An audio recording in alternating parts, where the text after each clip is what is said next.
Hello, everyone. This is Chelsea and Damian, your favorite blended family, coming to you guys with our podcast, She Said, He Said. We're going to talk to you guys today and forevermore as you tune into our dope channel about our blended family. We're going to be talking to you guys about how we transition from two rat-raced employees to now becoming owners of our own lives and being business owners. Along the way, we'll tell the story of how we found love. We'll talk about the things we do to keep our 5-year marriage spicy and full of love. And every week on our podcast, we're going to be discussing a few things. So one, healthy living choices, what we're doing to get back into shape. We do a special segment every week, and this is something we've been doing for years. It's called How to Date Your Wife. We're going to talk about how we manage our life as friends, lovers, and business owners. And then we're also going to give you our takes on current events. Before we jump into any of that, though, how many of you guys want to get a better picture of who we are? Like, in fact, how do we even meet? You know, I talk to a lot of people and they often tell me like, how did you pull that? And honestly, I can't even lie to you guys. I'll kick my coverage. Definitely not gonna, lie about that. But I gotta say, that day, and I'm sure she's gonna have a different story than me, but the day when we met was a crazy day. And so hopefully you guys learn a couple things about our situation, our relationship, our situationship, and how that transitioned into a marriage. Chelsea, you want to start out? Yes. Just as a disclaimer, I just want to let everybody know I was actually dragged to this party where I initially met Damian. It wasn't by choice. I was kidnapped. We're going to let the people decide. You guys tell me what you believe. Okay. So baby, I'm going to ask you a couple questions. Answer them honestly. I swear to tell the truth, the whole truth, and nothing but the truth. So help me God. Okay. So number one, man, we've never had this conversation before. I think we've just assumed the answers. But number one, what was your first impression of me? What was my first impression, babe? I ain't even gonna lie to you. When I first saw you, and by the way, guys, let me give you guys some context. I was going through a terrible moment in my life, right? I was like, going through a rough patch. Was I a middle school principal or high school principal? I think I was a high school principal at the time. Shout out to James Logan High School, Union City, California. And just, dealing with a difficult time in my life. Maybe we'll get into that on another day. But my buddy was like, man, we need to go out and have a drink. And I'm like, nah, bro, I got a drink at the crib. Like, man, you can come to the crib and have a drink with me. He was like, nah, man, let's go hang out. So I hang out, right? My homegirl owns this bar, Charades. It's in Hayward off Mission Boulevard.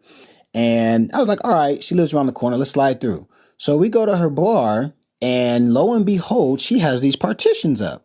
And I'm like, why are these partitions for? I'm gonna let you tell everybody. Man. So I walk into the bar and I'm like, why they got, I'm like, I ain't gonna say her name, but that's my sis. I'm like, sis, what's up with these partitions? And she was like, oh, my niece is turning 21 and we're doing a birthday party and she wanted to have male strippers. I'm like, strippers? Male strippers? I'm like, I'm out. So my boy's like, no, let's just have one drink. And she was like, actually, no, they're done. So they're taking these partitions down, and I see a whole bunch of little 20 boppers walking around the room, right?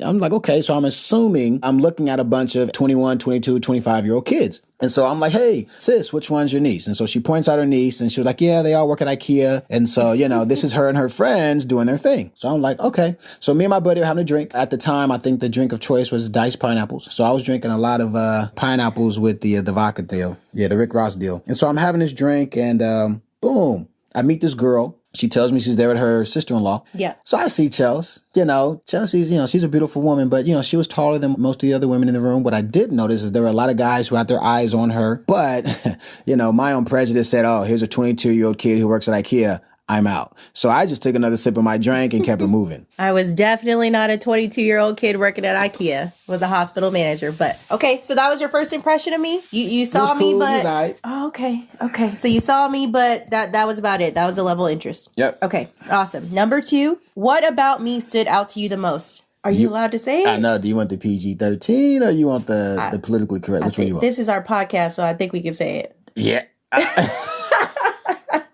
Well, being the gentleman that I am, her beautiful smile and long wavy hair was the first things that I saw, right? Now, so here's the deal, man. I'm having a conversation with her friend or her family member, And, you know, she was cute. She's a beautiful woman, you know, so I definitely was attracted, or I definitely initially noticed that she had a beautiful smile. She definitely was in shape. I was like, wow, okay, for sure. But I'm going to be real candid. Like, I wasn't even in a space to be sweating females like that at that moment. You know what I'm saying? So, like, I was able to appreciate her beauty, but at the same time, I didn't really pay attention to her booty, if you know what I'm saying.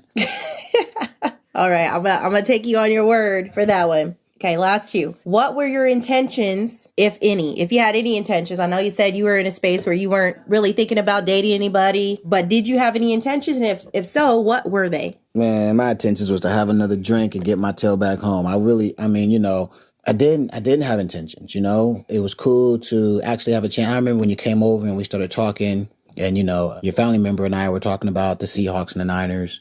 If you remember, I asked you, I was like, yeah, so how's IKEA? And you were like, IKEA? Yeah, I didn't know what you were talking about. I was confused. I for sure thought she worked at IKEA. And so, here's what I saw. It was cool that it worked out that way because I had no expectations. And so with my expectations, thinking you were a 22-year-old kid who worked at IKEA and you're actually being a much more articulate and mature, I think you were 26 or 27 at the time, person who was working in a professional field, I will admit that was intriguing. You know what I'm saying? It kind of got my attention. And I think that is what led to, me begging your pardon, if you will. Begging my pardon. How did that happen again? I just remember, I think the bar was closing and everybody was heading home. We all headed outside to the parking lot. My sister-in-law and her cousin were leaving, so I was catching a ride home with them. You caught me outside, right? You asked me if I wanted to go grab some coffee or some tea one time. And for some reason, now I need to tell you, this is very unusual for me. If anybody knows me, I'm not the friendliest when it comes to guys approaching me. I'm definitely not mean. Just my tolerance for guys hitting on me is not very high. I have a low threshold. But for some reason, I was inclined to give him my number. So on my way home, and there's this huge debate about this, especially with this generation nowadays and social media and stuff. But there's this huge debate on when you should text someone or call them after you get their number. So on my way home, it's about 2 a.m. I get a text from you. That's right. And I actually thought it was sweet. I didn't think it was annoying. I didn't think it was too soon. But what made you text me at that time? I mean, my last name is Mackey, and when you shorten the EY away, it leaves Mac. You know what I'm saying? So I want to just leave that there for a second. Damian Mac. When I was in college, they called me D Mac, right? Nah, I'm kidding. Honestly, we had a good conversation. I knew you guys were going across the bridge. Guys, we were in Hayward, and if you know the Bay Area, in order to get back to the San Francisco side of the Bay, you have to cross the Bay Bridge, and it was late in the evening, you know what I'm saying? And having a quality conversation with a quality person and then, essentially feeling like, man, I need to go ahead and make sure I can continue this communication. I didn't want you to just, go off in the sunset. And so, having had your number, I felt like making sure you made it home okay, making sure, things were all right was just the appropriate thing to do. Again, our first time hanging out, I promise you, and we talk about this all the time. I don't think many people know that story about our first date, if you can call it that. Wow. But we'll talk about that on another episode. That's a whole nother conversation. Okay. So you wanted to make sure that we stay connected. And I want to make sure you got home safe. You know what I'm saying? What kind of gentleman would I be if I didn't make sure my future wife, That's what I'm why I married was you. going to be all right. That's right. That's why you married me. So let's turn the tables real quick. Because, with everybody, Mackie likes to talk. Well, let's hear from the missus. So you talk to me. What was your first impressions of the kid? So my first impression of you was that you are definitely an intelligent person. Well, I'm going to go through the features I noticed afterwards. But my impression of you was that you're an intelligent person. We both like the 49ers, so that caught my attention for sure. I know you had been speaking to my sister-in-law about the Niners and the upcoming Super Bowl that was about to happen. So, I can read people pretty well. I'd like to say that's one of my gifts. So just my initial impression of you was that you are a respectful and intelligent man, which isn't always the case. So I definitely wasn't put off. I was definitely open to the idea of having a conversation with you. Still feel that way? Of course. Oh, okay, I was just checking. Cool. All right. So talking about these features, you know what I'm saying? Yeah. I'm kind of intrigued now. Ooh. Yeah. What kind of, was it like you ain't talking about like a Hyundai with just automatic windows and a sunroof? Are we talking about like, you know what I'm saying? Or are we talking like a Bentley, a fan? Like, talk to me about these features you say you saw. Ooh, okay. So, similar to you, I was in a space in my life where I was by no means looking to date anyone. That was probably the last thing on my list. I had a good job. I was making good money, traveling, handling my business. So dating someone was definitely, like I said, last thing on my list. When I met you, I definitely noticed that you had a very nice physique. It was winter time. So you had this big, like, cable knit sweater on. But even with that, I could tell that you had a really nice physique. And I would say that the feature that stood out to me the most was your smile. You have an amazing smile. And that's something that I noticed the very first time I met you. So while I wasn't outrightly looking for someone to to date. Your smile definitely caught my attention. So, okay. Salute. Yeah. Got me up here blushing a little bit. I don't know what to say for a second. Okay, so intentions. You know what I'm saying? I mean, yeah, I remember being in the parking lot and saying, man, let me go ahead and ask her for a number. Yeah, I'm OG, y'all. I'm an 80s baby. So we don't do this with your IG. I'm not trying to, you feel me? What's your Twitter handle? Snapchat. Nah, I'm going to beg your pardon and be like, excuse me, miss, what's your name? Can we grab a cup or can we, have an appetizer? So, what were your intentions or what were your thoughts that were racing through your mind when this young lad came over and like I said, I'm not one that just gives out my number to anybody and everybody. I think it was divine intervention that I actually gave you my number because that's not something that I do. But as far as intentions, I really didn't know where it was going to go. I remember giving you my number, saying bye to you. I don't know if we hugged or whatever. No hugs. I just gave you the number. But I got in the car with my sister-in-law and her cousin, and they were like, I saw you talking to him before you got in the car. Like, how did it go? And I said, I gave him my number. And my sister-in-law was like, what? You gave me your number? Because I never do that. So they agreed. They said Damian was cute. I should definitely, follow up with him. And that's when I got a text from him on our way home back to San Francisco. So I told them, he texted me and they're like, that's so cute. But at the time, I didn't know I was going to marry you. Yes, you did. A year later. I knew it. No, I didn't know it. I didn't know. You know what? I knew it when we saw About last night. Was that day 2 or day 3? That was date two. Day 2. I was like, I think we should just do a podcast about our first couple of dates. That's okay.